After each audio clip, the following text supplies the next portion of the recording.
పైన నడక నేర్చుకున్నానని, నీ చూపుడు వేలితో లోకాన్నే చూశానని,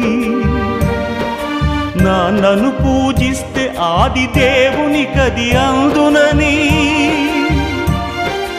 అమ్మకు బ్రహ్మకు మధ్యన నాన్నే ఒక నిచ్చెనని